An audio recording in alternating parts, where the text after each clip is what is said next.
Spring 1918. Revolution had taken Russia out of the war, releasing 500,000 German soldiers from the east. For a brief moment, Germany outnumbered the Allies on the Western Front. Here was her chance to win the First World War.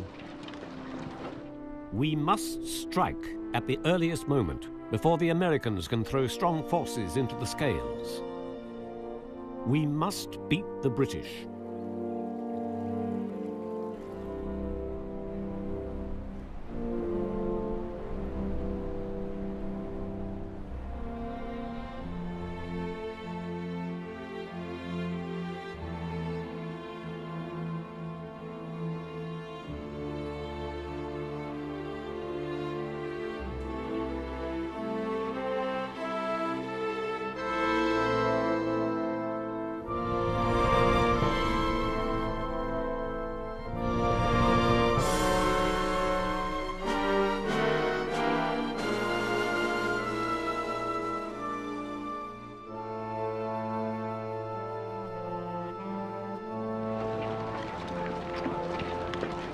Behind the German lines, great armies rolled into position for the Michael Offensive, named after Germany's patron saint. All the roads were crowded with columns on the march, eagerly pressing forward with countless guns and endless transport.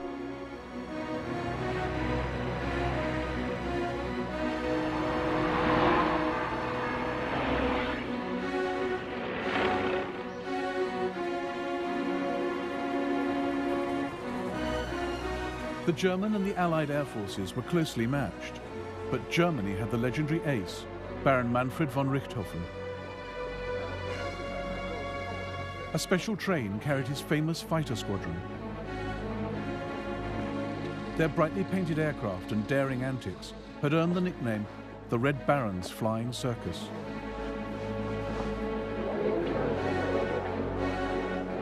These pilots were Germany's heroes. Among them, the future Nazi leader of the Luftwaffe, Hermann Göring. The Red Baron's dog, Moritz, with his own flying gear. Von Richthofen had already downed 66 enemy planes. He looked to the Michael Offensive to swell his tally.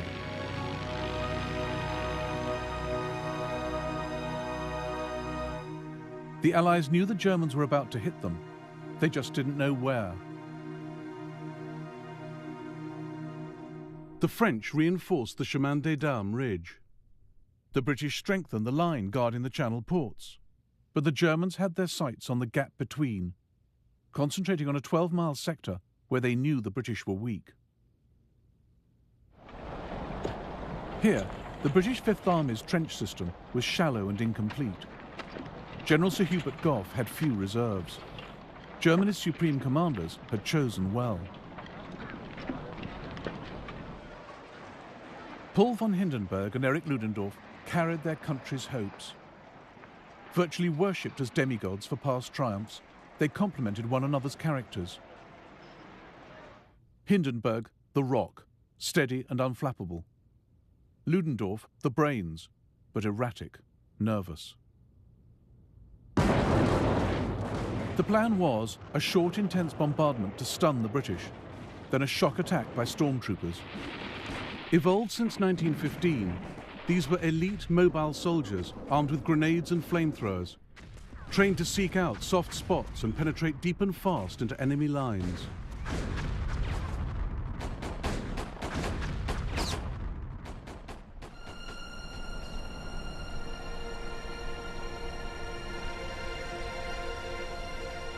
Ludendorff fixed the offensive for dawn on the 21st of March, 1918.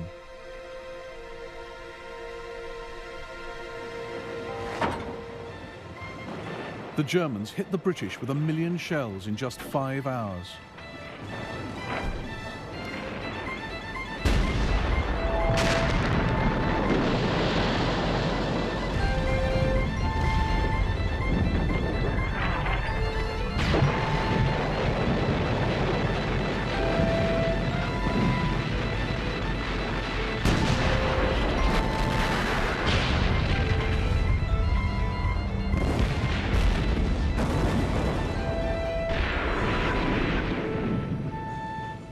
Just before the bombardment ended, the battalion commander, Major Scherer, started to sing Deutschland, Deutschland über alles.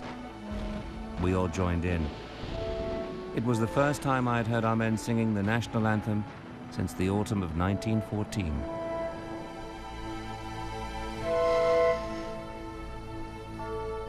"9:40 is 0 hour. One division after the other breaks through in a gigantic leap. Through the smashed wire entanglement, across no man's land, into the first enemy trench. Our bayonets are stuck in their bodies.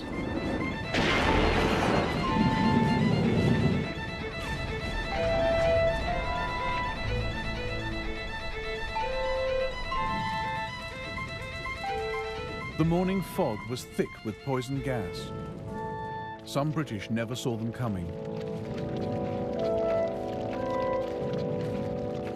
We heard the sentry shout that the Germans were here, and we all made a grab for our arms. A party of Germans came behind us and called on us to surrender. Well, we hadn't anything to say in the matter, as there were hundreds to one. Seeing that the case was hopeless, we were taken, very much against our will. Lieutenant Stewart was one of 21,000 British captured that day. Panic spread as senior officers, used to years of static trench warfare, lost control in the havoc.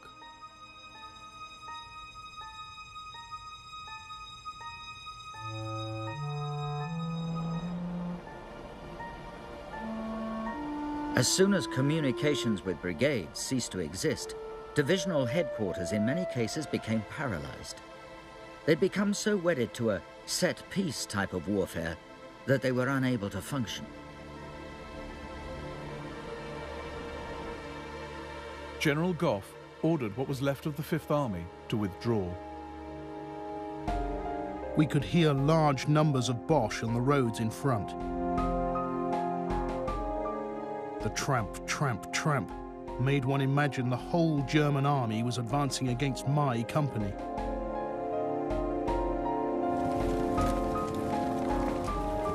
This was the biggest breakthrough in over 3 years of trench warfare on the Western Front. What our enemies never achieved, not even after month-long battles, we managed within 2 days. How happy and jolly the Kaiser must be. Finally, the initiative is back with us. It's a wonderful feeling.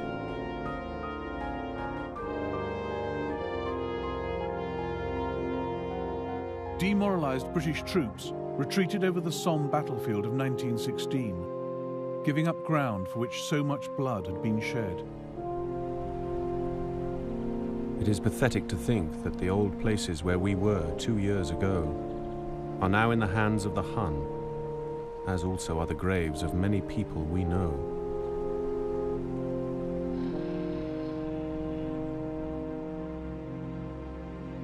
Edward's sister, Vera Brittain, was a nurse at Etaples, now flooded with casualties.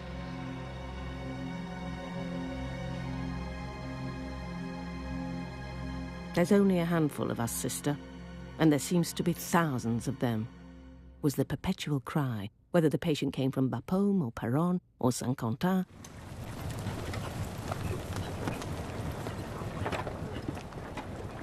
Day after day, while civilian refugees fled in panic into Etaples, some fresh enemy conquest was incredulously whispered. Péronne, Bapaume, Beaumont Hamel were gone. The huge German advance put Paris within range of the biggest gun in the world. This morning, the bombardment of Paris began with the 3 new Krupp cannons. The target is 120 kilometers away, and from launch, the shell takes 3.5 minutes. The first French prisoners I speak to ask me anxiously whether it's true that Paris has actually been shelled. Traveling will be all the rage in Paris. Allied newsreels portrayed life in the city continuing as normal.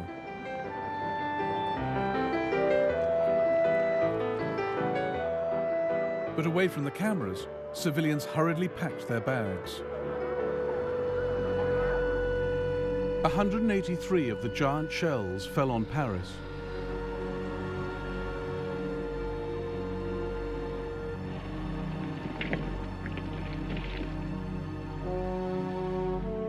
battle's going well. The enemy is in retreat, though fighting courageously and with heavy, bloody losses. A brilliant offensive, with great loot, over 3,000 prisoners, 60 artillery, and 200 machine guns. I receive a telegram from Crown Prince Wilhelm honoring me and my army. This evening, His Majesty the Kaiser returned from Aven, bursting with news of our successes. As the train pulled in, he shouted, "The battle is won. The English have been utterly defeated." The Kaiser declared the 24th of March 1918 a national holiday. He awarded Hindenburg and Ludendorff the highest military honors. Days later, Ludendorff's troops were still advancing.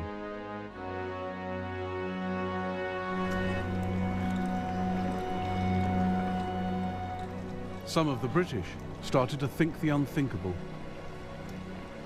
I shall never forget the crushing tension of those extreme days. Nothing had quite equalled them before. Not the Somme, not Arras, not Passchendaele.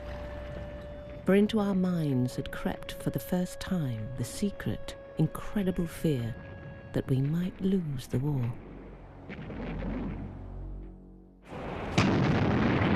But German success in the Michael offensive masked deep problems at home. The biggest threat to Germany and her allies had increasingly come not from their enemies, but their civilians. The crucial link between fighting and home fronts became decisive in 1918. The Central Powers were running a desperate race between victory on the battlefield and collapse at home.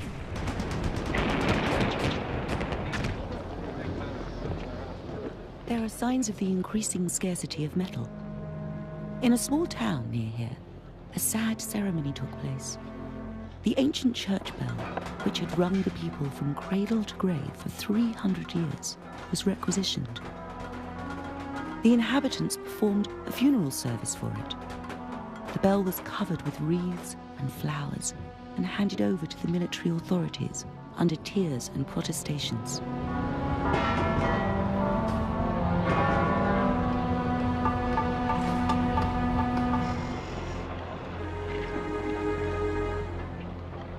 Lead pipes were ripped up from the streets and melted down into bullets. The war was gnawing at the vitals of Germany and Austria-Hungary, and people's hearts were turning against it. They wanted change, peace and democracy.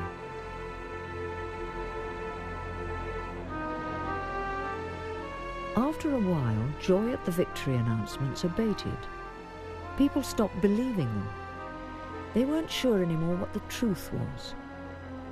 I saw that the war had become old, and like an old person was no longer wanted. Surely peace must come soon. Something dangerous was building up in people. Something that smelled like rebellion.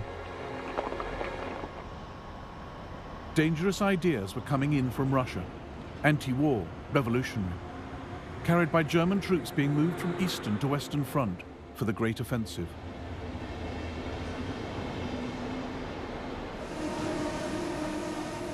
At railway stations and on leave, these ideas took root amid the pessimism of the home front.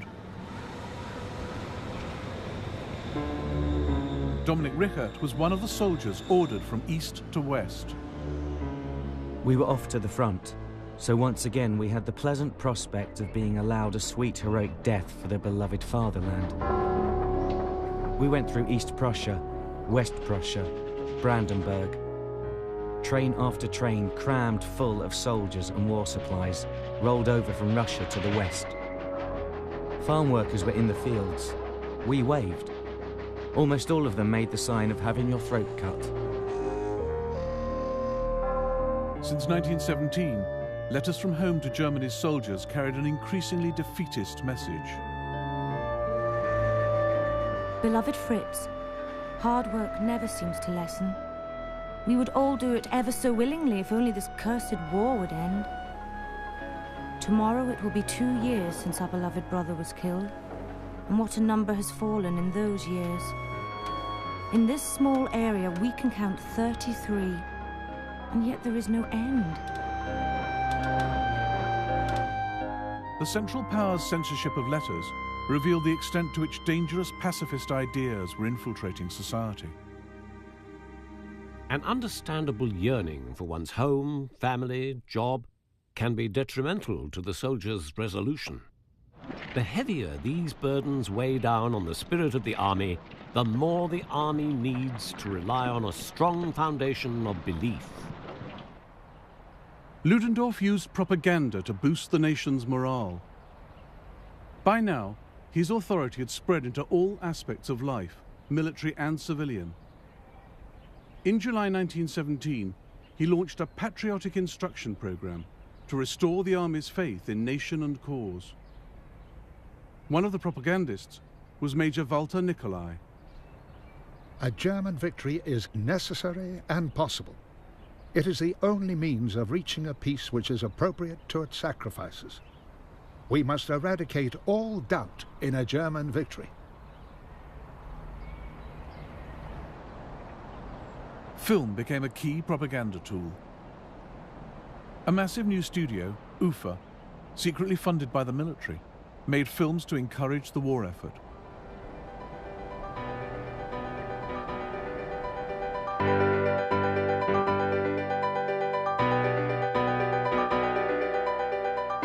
Here, Neptune, king of the seas, learns that the feast his mermaids bring him has floated down from British ships sunk by U-boats.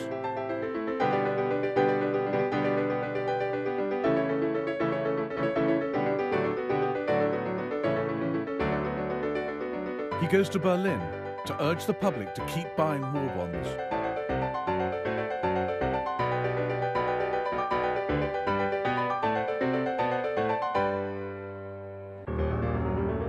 Propaganda also taught the importance of security and secrecy. In this film, a soldier's careless talk on the telephone to his wife is intercepted by the British.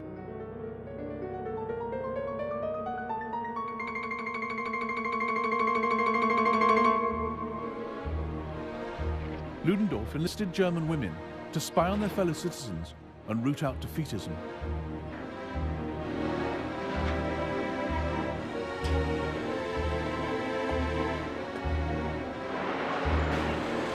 Politician Hans-Peter Hansen described in his diary the covert mission of the Women's Home Army.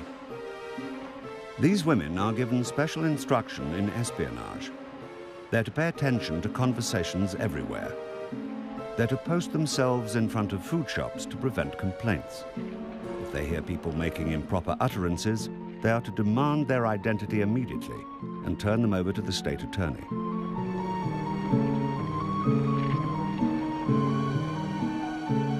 In these repressive times, politics grew more extreme. In July 1917, the German parliament, the Reichstag, passed a resolution calling for a negotiated peace with the Allies. But Hindenburg and Ludendorff welcomed the formation of the Fatherland Party to reunite the nation. Financed by industry and the army, and backed by the right, it launched savage propaganda attacks against all anti-war factions. But the party only fueled Germany's slide into dissent and division. All outward distinctions of class and rank have to be avoided. The many who have grown rich through war are detested. Finer distinctions are not always made, and anyone wearing a fur mantle or well-made boots is suspected of being a war profiteer. Hindenburg and Ludendorff were running Germany as a military dictatorship. They had marginalized the Kaiser.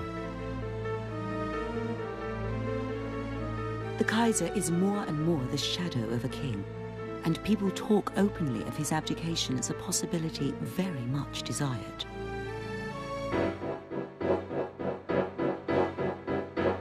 In January 1918, frustration, war weariness and hunger drove 400,000 people onto the streets of Germany. Enough with the murder at the front! Down with the war! We don't want to starve any longer! This war will only end when Kaiser Wilhelm has to queue up for potatoes. We're all croaking with hunger. There has been a heavy battle between strikers and police at Moabit. A policeman has been shot. The strike is spreading. In North Berlin, streetcars were stopped, overturned, and used as barricades.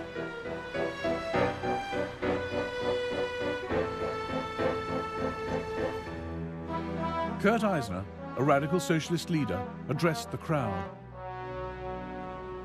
Comrades, the battle has begun. For 3.5 years, you have swallowed shameful lies and become accomplices to the terrible slaughter. If you give in now, the oppression will start all over again, and you will be sent to die in the name of the economic and military interests of a few. If you stand firm now, we will be victorious.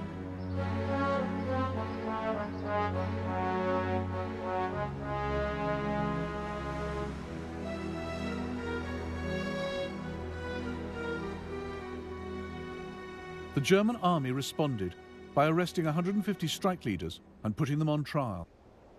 We are now entirely at the mercy of the military courts of justice. Anyone who strikes is being sent off to the front at once. In the darkest days of serfdom, men could not have been more in a state of slavery than we are in these days of militarism. Over 3,000 strikers were sent to the front. It was a foolhardy decision, only likely to spread radical and pacifist ideas into the army.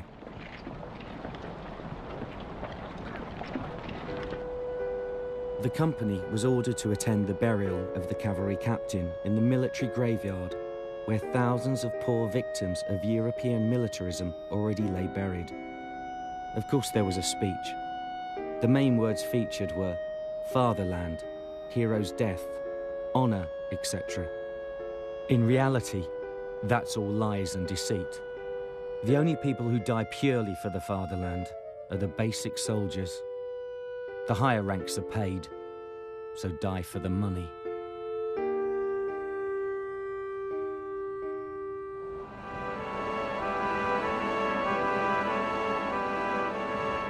By March 1918, Germany's ally Austria-Hungary faced bankruptcy and famine. Joseph Redlich, a member of the Austrian parliament, was in despair.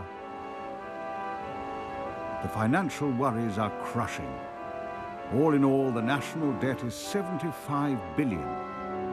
And all around the country, hunger is crushing the masses. Has such hunger ever been experienced by 100 million people and more?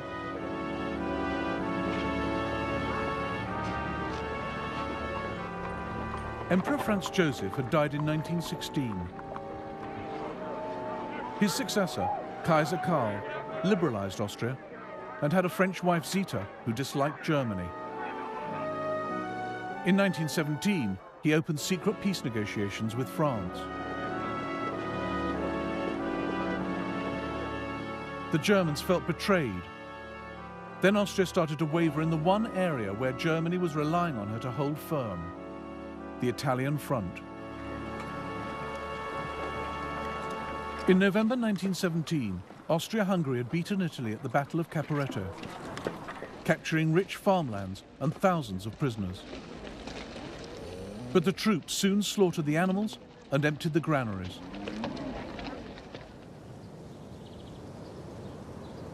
By February 1918, warnings reached Vienna that Austro-Hungarian troops in the Alps and on the Venetian plains were near starvation. The troops are no longer moved by incessant empty phrases that the hinterland is starving or that one must hold out. They must be adequately supplied to be able to live and fight. I therefore beg again for vigorous measures to overcome the present food crisis as quickly as possible.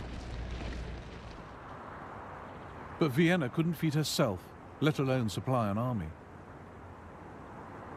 In April 1918, Austrian General Landwehr, in charge of food distribution, took matters into his own hands. Grain barges from Romania passed through the city down the Danube to Germany. Landwehr ordered his men to hijack one. Now Vienna had no bread. Something had to be done. The confiscation of the German grain barge was the only way out. This was simply street robbery, albeit an official one dictated by need. It was a violent action I had to take if I was to save Vienna from starvation. Ludendorff was so enraged, he considered declaring war on Austria. And trouble was brewing with Germany's other main ally, Ottoman Turkey. Germany needed Turkey to hold the line against the British advance into the Middle East. But after 600 years, the Ottoman Empire was crumbling, and the British Empire was licking its lips. In March 1917, the British captured Baghdad. In December, they entered Jerusalem. The loss of both cities was a severe blow to Ottoman authority in the Middle East.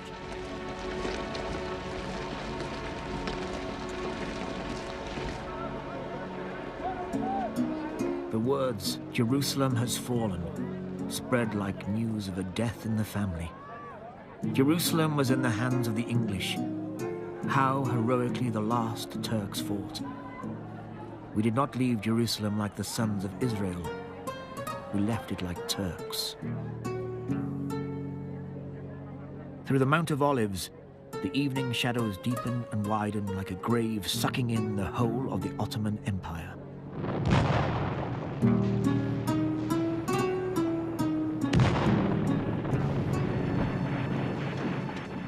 We now had to prepare our tears for Beirut, Damascus, and Aleppo. Now we thought only of Anatolia and Istanbul. Goodbye to the Empire, and all its dreams and fancies.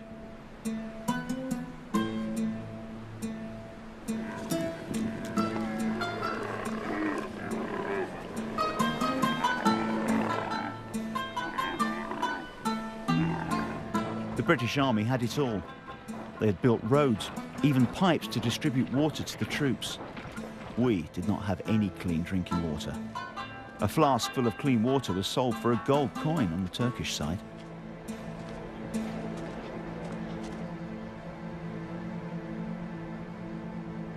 In Turkey, as with her allies, the situation on the home front was so desperate it threatened her capacity to wage war. Turkey hadn't known peace for 7 years. The First World War was just the latest and most terrible in a string of conflicts. Most able-bodied men were in the army, or wounded or dead. The land was impoverished, the people near breaking point. An old farmer with a 7-year-old girl, his grandchild, came to see me. The child's father had died in Gallipoli and the mother had died as well. He begged me, for God's sake, take this child and save her from starvation and death. I took the child. Back in Istanbul, I discovered that almost all of my officer friends had taken in poor children like that from the villages of Anatolia. General Mustafa Kemal, Turkey's future leader, warned that this was a recipe for national disaster. There are no bonds between the government and the people. What we call the people is now composed of women, disabled men and children. For all alike, the government is the power which insistently drives them to hunger and death. Every new step taken by the government increases the general hatred the people feel for it. But far from relaxing the pressure on the Turkish people, their war leader, Enver Pasha, had even bigger demands to make on them. While Britain swallowed up the old Ottoman Empire in the south, Enver looked east, dreaming of a new Turkish empire extending into Central Asia.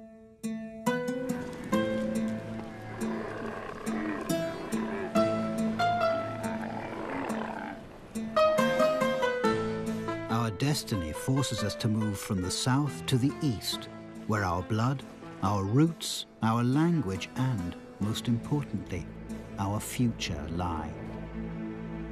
Ludendorff also had plans which ignored the parlous state of the Turkish army. By May 1918, he had a crazy idea for Enver to strike at the heart of the British Empire. Even if we are victorious in France, it is still in no way certain that we can force the English to a peace acceptable to us if we are not able to threaten their most sensitive spot, India.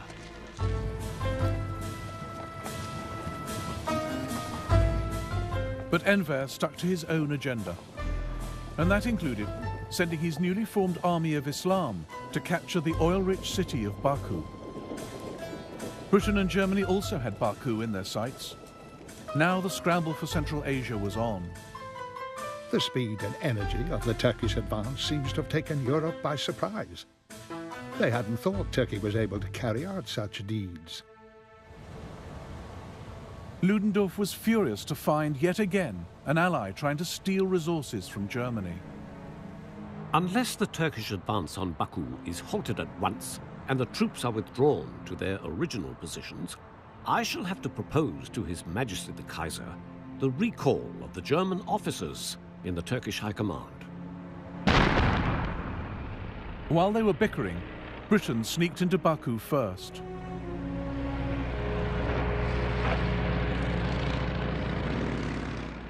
Turkey's commanders like Vejihi Bey were growing bitter over the cost of her alliance with Germany. We thought we were sacrificing ourselves for the common good of the Germans and Turks. Oh, this shining silvered plan. We've sacrificed millions of our sons for a dream. A woman is asking everyone she sees, "Have you seen my Ahmed?" Which Ahmed? Which of the 100,000 Ahmeds? He went this way, she said. That way? To the Suez Canal? Sarikamish or Baghdad? Was your Ahmed swallowed by ice, sand, or bitten by scorpions? No. None of us have seen your Ahmed. But he has seen hell. If we could only explain to a mother what we gained from it, news to make her proud. But we lost Ahmed in a gamble.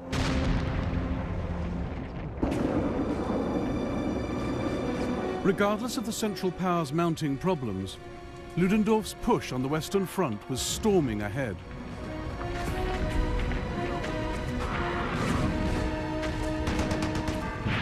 We're going like hell, on and on, day and night. Our baggage is somewhere in the rear and nobody expects to see it again. We're glad if ration carts and field kitchens can get up to us at night. Now we go forward, past craters and trenches, captured gun positions, ration dumps and clothing depots. Our cars now run on the best English rubber tires. We smoke none but English cigarettes and plaster our boots with lovely English boot polish. All unheard of things which belonged to a fairyland a long time ago.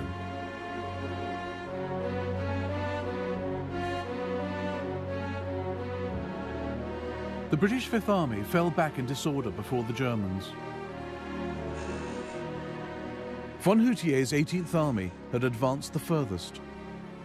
They encountered slight resistance because the areas they reached were of lesser strategic importance to the Allies.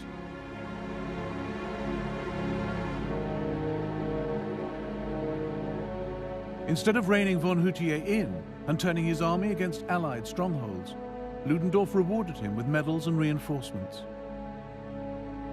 Crown Prince Ruprecht, commanding 4 of the German armies, saw big trouble ahead. German High Command has changed direction.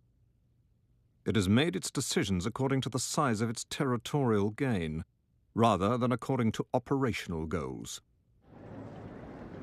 The problem was Ludendorff.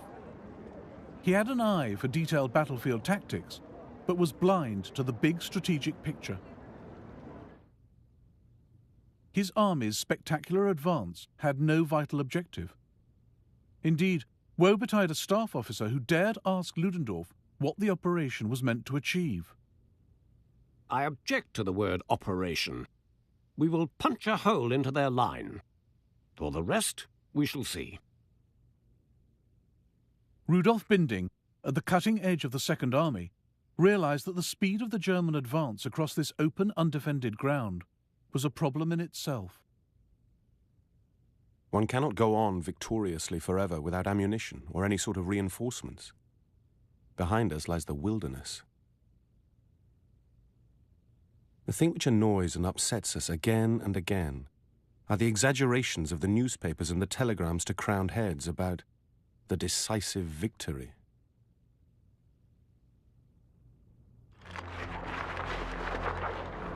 The German advance, which looked so good on paper, had dangerously outstripped its supply lines. Some units were so far ahead, no one was quite sure where they were, and the Germans had neither the horses to pull the supply carts, nor enough fodder. The sun dries out the poor earth to dust. I don't know what we will live off. Already we have no oats. If we have a bad harvest, then we can send the horses to the sausage factory.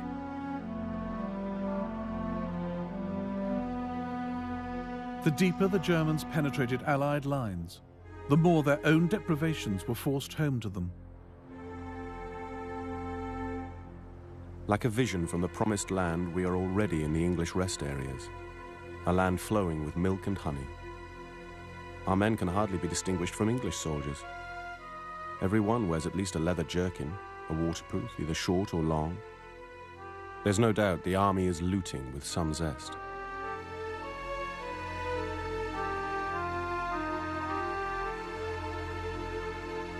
On the 23rd of March, Ludendorff suddenly dreamed up a real objective, the city of Amiens.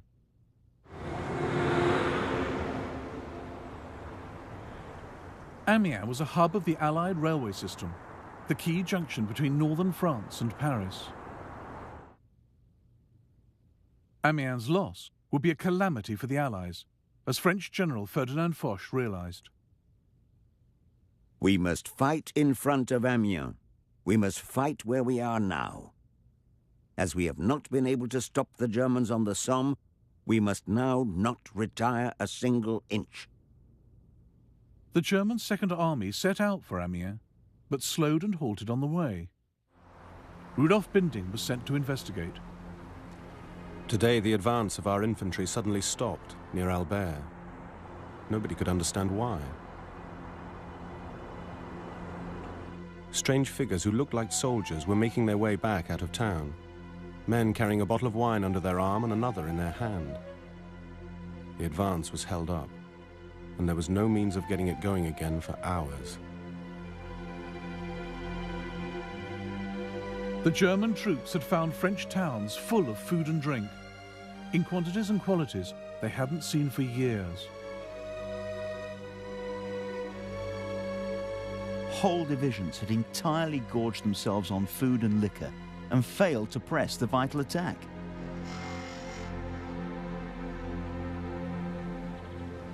The Second Army had lost precious time and momentum. Here, outside Amiens on the 4th of April, a combined Australian and British force stopped the Germans.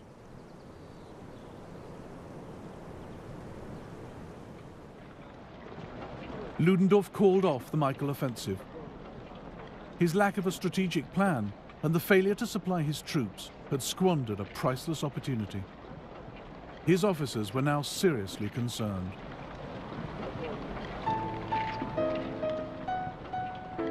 Ludendorff has totally lost his nerve. How will this war end? England is still unbeaten.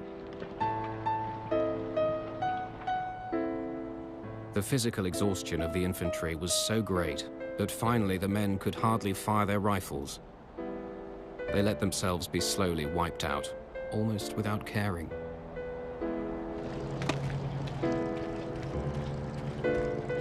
Then Germany's greatest hero, Baron von Richthofen, was shot down behind British lines on the 21st of April, shortly after his 80th kill.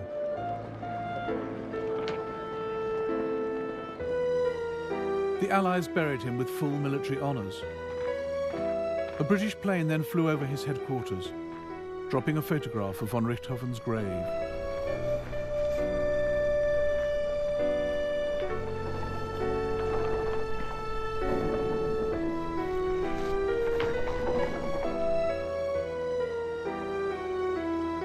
The Baron's was the most public German death, but he was one of over 230,000 casualties in just 1 month.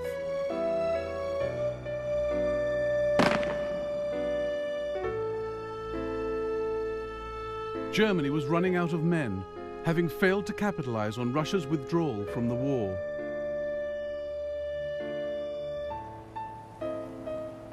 Germany had left 1.5 million troops on the Eastern Front, soaking up vital resources, food and transport. Germany's leaders were out of their depth, fighting what Ludendorff would later call a total war, but with the administrative structures and thinking of a small 19th century state. Now Ludendorff's nightmare unfolded. Germany had failed to achieve decisive victory before the Americans poured into France. 250,000 by March 1918.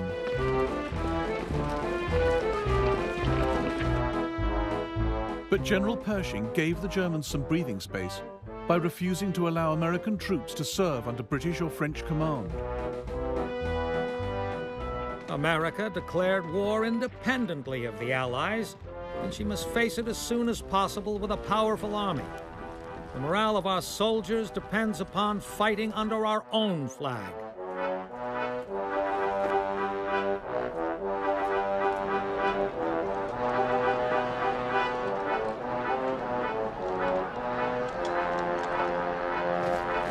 Pershing, obstinate and stupid, hankering after a great self-contained American army. Ridiculous. What changed the situation was a radical reorganization of the Allied command structure. During the bleakest moments of the Michael Offensive, General Ferdinand Foch was appointed Allied Supreme Commander on the Western Front. If Pétain and Haig could take orders from him, so could Pershing.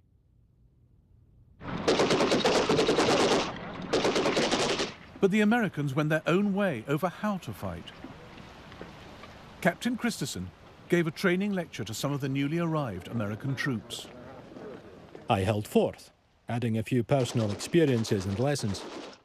When I had ended, an old colonel, dressed more like a sheriff, said, "Gentlemen, I'd like yous all to accord the Scottish Major a hearty vote of thanks for his very interesting lecture."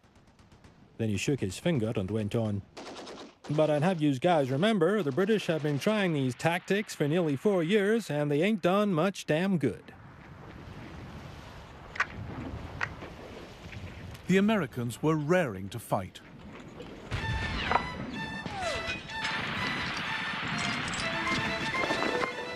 We all seemed to go crazy, for we gave a yell like a bunch of wild Indians and started down the hill running and cursing in the face of the machine gun fire.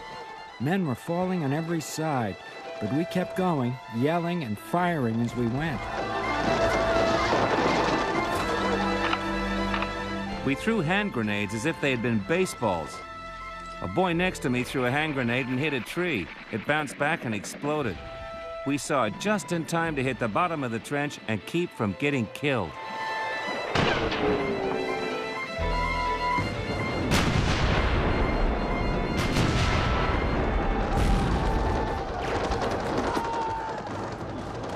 By refusing to learn from the Allies, the Americans fought in 1918 the way the Allies had done in 1914, charging across open ground without adequate artillery support. German intelligence noted their inexperience from interrogation of prisoners. The attacks were carried out with dash and recklessness. Regarding military matters, however, they show not the slightest interest. For example, most of them have never seen a map. They are not able to describe the villages and roads through which they marched.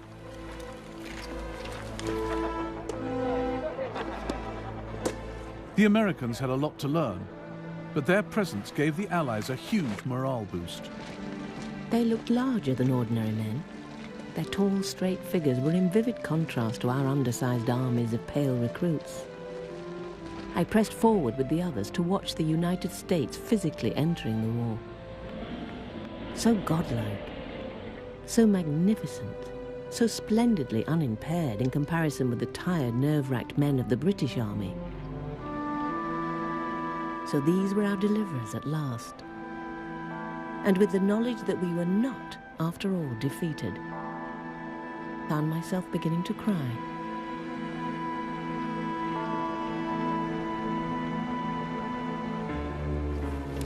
The failure of the Michael offensive further depressed German morale at home. Pacifism and defeatism now seeped through to the soldiers in the German rear. Military transports, lanterns, windows from block stations and trains have been smashed by stone throwing. Troops standing on top of the wagons cut through telephone cables and signals. In other trains, brakes were tampered with, making it impossible to stop in time for signals and in stations. Also, wagons have been uncoupled. Colonel Albrecht von Thaer became so worried about the state of the German army that he voiced his concerns to Hindenburg.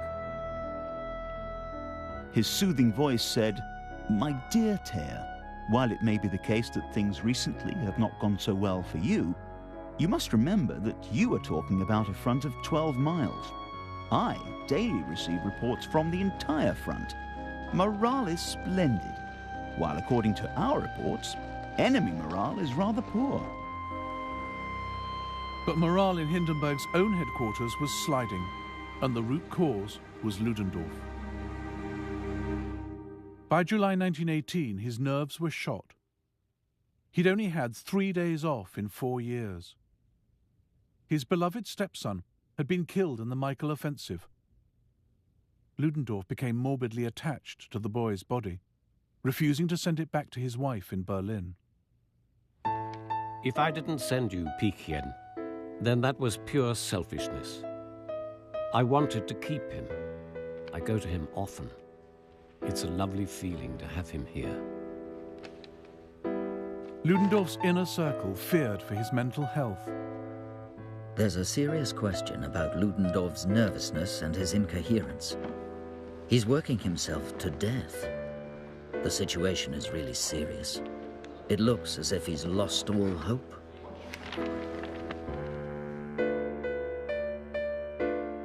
Throughout June, the Germans grew weaker and the Allies stronger. On the 15th of July, Ludendorff launched the last German offensive of the First World War. I have lived through the most disheartening day of the whole war. The French deliberately lured us across rusty snakes of barbed wire. We only managed to advance about 3 kilometers. Everything seemed to go wrong.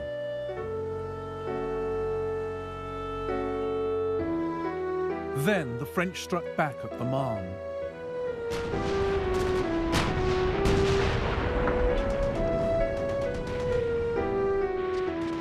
Their counteroffensive battered the exhausted German army. It looks as though we are being thrown against the largest enemy counteroffensive of all time, and it was supposed to be our offensive. We could never have dreamt that this would happen, ever.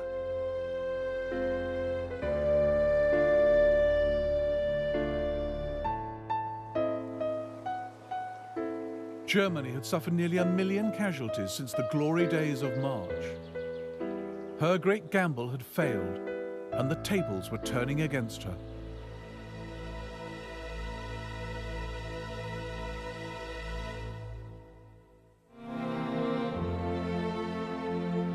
In the next episode of the First World War, the strange, sudden ending of the war, the bitter legacy of Versailles, and the search for meaning in the terrible losses.